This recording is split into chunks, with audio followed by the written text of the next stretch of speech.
All right, Brendon. What's happening? Taking his glasses off. That's what's happening. Cool.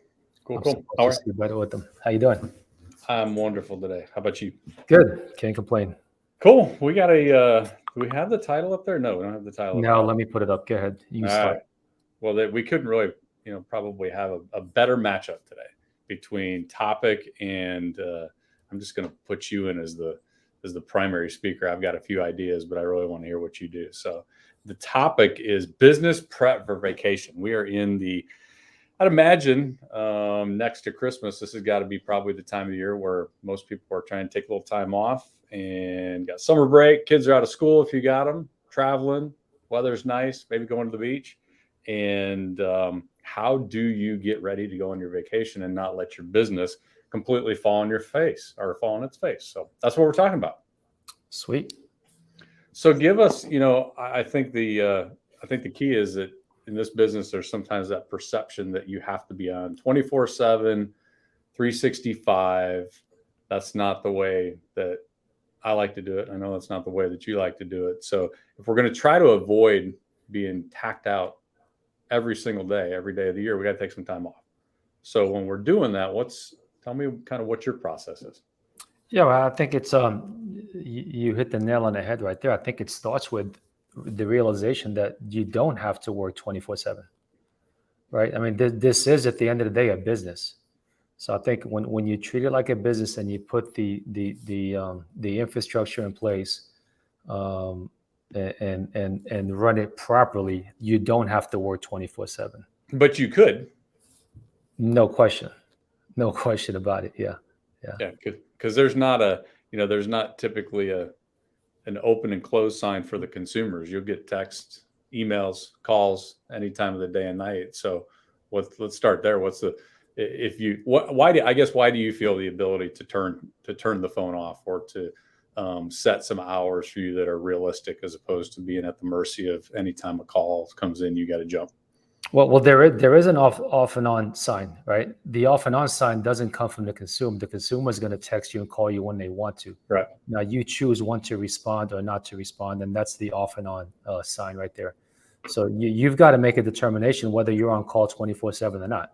Yeah. Who's Right? running your Who's running your business? Who's running your life? Who's running your schedule? Yeah. So at the end of the day, and it doesn't necessarily have to mean that, okay, if you want to make more money, if you want to close more sales, that you have to have unlimited hours.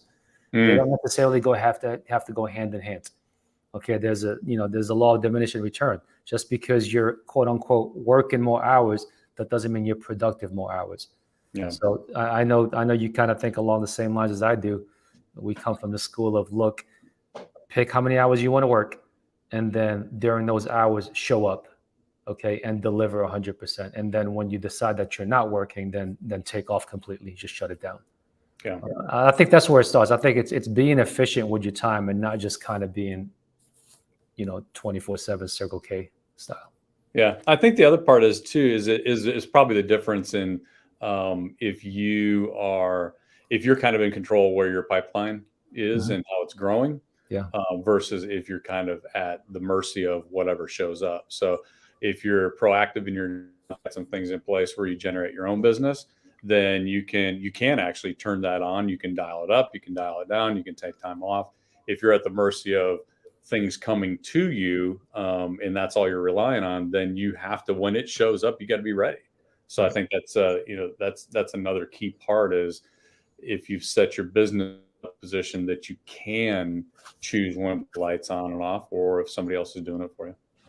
No question about it. That's the next step. So once you make that determination that, okay, these are the hours I'm going to work, next thing is you need a stream of business. So you've got to have a pipeline of constant business you can tap into. And the best way is actually, taking the time and building a database and actually generating on a daily basis. So when you're constantly generating and filling up that pipeline, you could pretty much turn the knob off and on as you need. Okay. All right. So let's fast forward now and say you got that in place, or even if you don't have that in place, right, and you're leaving in 10 days to go out of town for the 4th of July. Work on that stuff when you get back. But between now and then, you got an upcoming vacation. What do you got to do to keep things going, keep some momentum, not have everything stop. So now when you come back, you're like literally going from a dead stop in your business. Yeah, I think it's twofold, Brendon. I think the first thing you want to do is eliminate the distractions. So when you're on vacation, you don't want to have to put out fires. Okay, so a little bit of prepping ahead of time and doing a little bit of housekeeping is going to help eliminate or at least minimize a lot of the calls coming in when you're out of town. So whatever clients you have, whatever listings you have, reach out to your clients and have, just check in and see what they need. Okay, when you have that conversation with them and see exactly what they need and answer any questions that they might have, that's going to buy you enough time, whether it's a week, whether it's 10 days, usually, to be able to go away without them calling you with issues or with fires to put out. So I think it starts there. And then secondly, you've got to be able to, again, if you're generating, I like to, right before I leave, I like to ramp up my generating. So I want to really gen those pipelines, because I know while I'm gone, I'm going to lose a little bit of business, but I try to ramp it up so much that I'll lose a little bit. By the time I get back, there's still plenty in that pipeline where I could just turn that faucet right back on and be able to do some business. So to me, I think it's those two things go hand in hand. Yeah, like that. I actually, I had the one written down about calling your clients, because it's inevitable. I mean, on a normal week, on a Friday afternoon between 3 and 6 o'clock is when I get client calls. And for a long time, I was like, man, what if they know I'm like trying to wind things down? It's Friday afternoon. And it's not. It's just that's when the majority of the world, their week is ending too. So stuff comes up in their mind. You know what? I need to find out what this guy's doing, or are we going to look at some properties, whatever it is. And so that just happens to be the time of the day and the time of the week. But really important, cover those things with your clients at the time. Right now, man, I would not leave anywhere for a period of a few days without talking to every one of my listing clients and having a conversation with them about what's going on, what have I done up to this point, what do we need to consider doing, and when are we going to talk next? Because the last thing we want right now is a seller wondering like, what's going on in the market, what are you seeing, what are you hearing? And then, you either miss their call or say, hey, I'm on a vacation for a few days, which is absolutely, you're right. But in the context of them having to call you, probably might not go over so good. So get ahead of it. The other thing that, along with the generating, you like to ramp stuff up. I like to set up before I leave some things with automation so that I can, whether it's my clients or my lead follow-up. If I've got lead follow-up, I'm leaving next week, for example, and I've got lead follow-up next week and the week after that, I'm going to put some automation in place to stay in touch with them so that maybe we get the conversation going back and forth even before I get back. So I don't want to come back to a cold pipeline, a cold database. If I can drum up some things where I can respond to a quick email and say, listen, can we get together on Tuesday, something like that. Now I know I'm rolling back into the market and jumping right back in. Yeah, and that's the beauty of automation. Like, I don't like to run it while I'm gone because I don't want to deal with the responses. But like the last 2 days before I come back, that's when I'll kick off the automation. So my last day before I get back, I don't mind getting back in the flow of things. So I'll kick it off 2 days before, send out a blast, some sort of workflow, some sort of automation, get the conversations going again. And that preps me for once I get back, I'm ready to set some appointments at that point. Yeah. And I actually, I'd like to get your take on this. I actually, I definitely, when I'm out, I want to be out, I want to unplug, but I do like having a couple of conversations while I'm gone, just because I feel like it's really easy to get disconnected from, just the conversations overall. If you're a few days, long weekend, something like that, no problem. But if an extended period of time where I'm really like kind of unplugged from everything, I don't mind making a call on kind of my terms and having that conversation, just kind of stay connected in it. I don't know if you do that, or I know you tell me, take my calls, you're gone. So. Yeah, no, I try not to. Like if it's a really extended trip, then I will, because you're going to get come list me calls. Right. Yeah. So no matter what, we're going to get those calls where, look, it's a lay down listing or it's a lay down appointment. So I'm going to take those. Right. There's always going to be 2 or 3 of those while I'm gone. Yeah. Right. So I'll take those, but I'm not going to have I'm not going to make any outbound attempts to reach somebody only Yeah. inbound stuff until the last 2 days before I leave to come back home. Then I'll kick it off and get the ball rolling again, build some momentum with the last 2 days. Yeah. So, two different styles on that point, but obviously they both work. I do like to taking the come list me, something like that. One thing I will tell you from experience, like 10 years ago, you could get a call and, Brendon's on vacation. Can you call me when you get home? Yeah, no problem. Well, as the markets evolve and there's twice as many agents and half as many things to sell or less, I don't do that a lot. I'm going to either take that call, and if I can get something done with it immediately, I'm going to, or I have absolutely no problem with, you're one of them.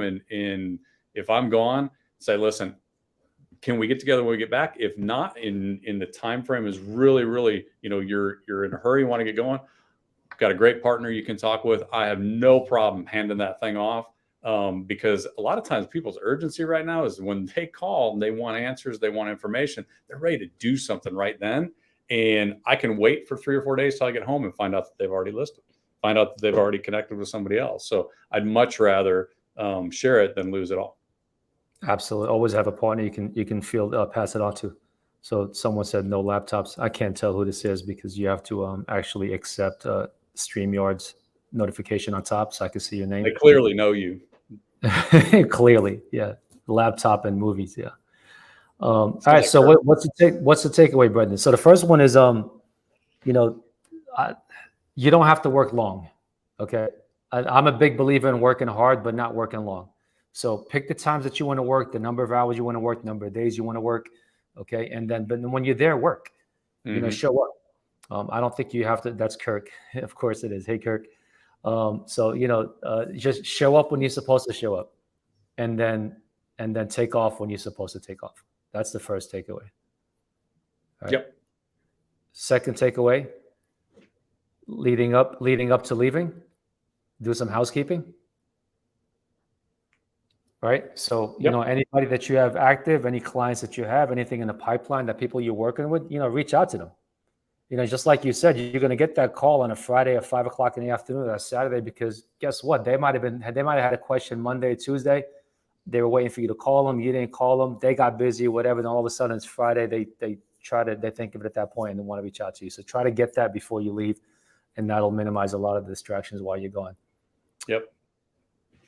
Next, you take the rest. Yeah. I think the next one is don't leave your call-ins hanging. So make sure you've got somebody set up for them if you can't take the call, or if you can take the call and have the conversation. If they're ready to go, get them done. And then I'll give one more that I had for once you get back in the market. So I like we both set up some automation. So we roll in, we have some things. We're not starting from a dead stop, but day one, when I'm back, I will go through, even if I don't have somebody that I'm playing with, I will go through my conversations like it was my first couple of months in business. So if I'm going to pick up the phone, I'm going to call my centers of influence. I'm going to call some circle prospecting today, whatever I'm going to call. I'm going to role play those conversations, because it doesn't take that long to get out of the habit of what you do every day. So if you go on a streak where you're working for a couple of months, you're dialed in. Skills are there. Take a week off, go enjoy yourself. You come back, and it's going to take you a few people before you actually remember what the heck you're supposed to be talking about. So that's I will do that when I get back to the market, because nobody goes into the game cold.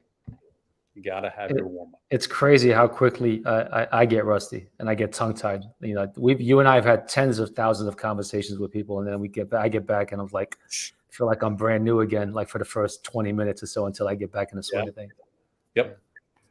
Yeah. All right, cool. And then I think the last thing is just go, the whole point of this, or I guess my point of trying to work these things into a schedule, is you want to be off when you're off. You don't want to be on vacation thinking that, I really feel I should have been doing some more stuff at work, because you're not on vacation. And when you get at work, then you don't want to be like, oh my gosh, I wish I was still on vacation because it was so great. I've got all this mess when I come back. Do a few things, invest a little bit of time up front so that you can actually be present in both spots, and be a little bit better experience for you. Definitely be better for your clients. Yeah, it's that gray area that kills you. be Yeah. on when you're on, be off when you're off. It's that gray area where you're working, The but you're really not in-between working. that sucks. It's that in betweens that kills you.